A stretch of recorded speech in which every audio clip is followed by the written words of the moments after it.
नमस्कार, मैं हूं स्नेहा सिंह राजावत और आप देख रहे हैं टीएनपी न्यूज।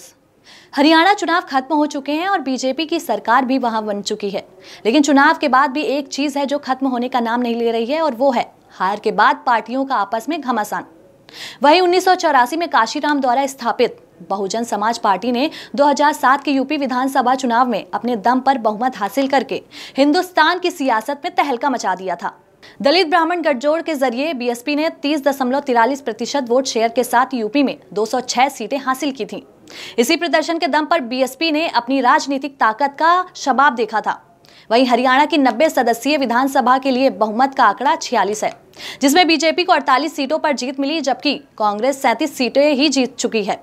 कांटे के मुकाबले में 13 सीटें निर्णायक साबित हुई हैं। वहीं अब बहुजन समाज पार्टी बीएसपी की सुप्रीमो मायावती ने हरियाणा चुनाव नतीजों के बाद पार्टी की हार के लिए जाट समुदाय के वोटरों को जिम्मेदार ठहरा दिया है।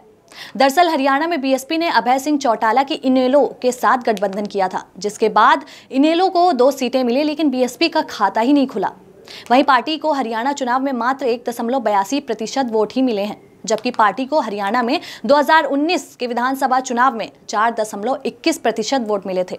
हालांकि पार्टी कोई भी सीट जीत नहीं पाई थी। बता दें कि 2014 के चुनाव में बीएसपी को हरियाणा में 4.4% वोट ही मिले थे और उसका एक उम्मीदवार विधायक का चुनाव जीतने में सफल रहा था।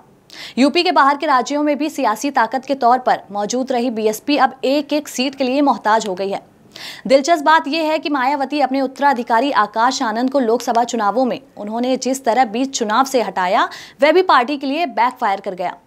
वहीं बीएसपी के सामने नई चुनौती सामने आ गई है। बता दें कि बीएसपी के आधार वोट में बिखराव ने दूसरी पार्टियों को मौका दे दिया है। राहुल गांधी और अखिलेश यादव संविधान और आरक्षण की बात करते हुए चुनावी मैदान में हैं। उन्हें दलित और पिछड़ी जातियों का समर्थन भी मिल रहा है। दलितों के साथ अति पिछड़ी जातियों का राजनीतिक नेतृत्व बढ़ गया है। साथ ही बटे हुए वोट बैंक के बीच बीएसपी का प्रदर्शन सुधर नहीं रहा है। पार्टी ने दलित मुस्लिम फॉर्मूले का भी दांव चला है, लेकिन 2022 और 24 के चुनावों में यह फॉर्मूला भी काम नहीं आ पाया। पिछले 12 सालों में एक के बाद एक चुनाव हारती बीएसपी के लिए आगे का रास्ता बहुत मुश्किल नजर आ रहा है। आज के लिए बस इतना ही। देश दुनिया की तमाम बड़ी खबरों के लिए बने रहिए और देखते रहिए टीएनपी न्यूज।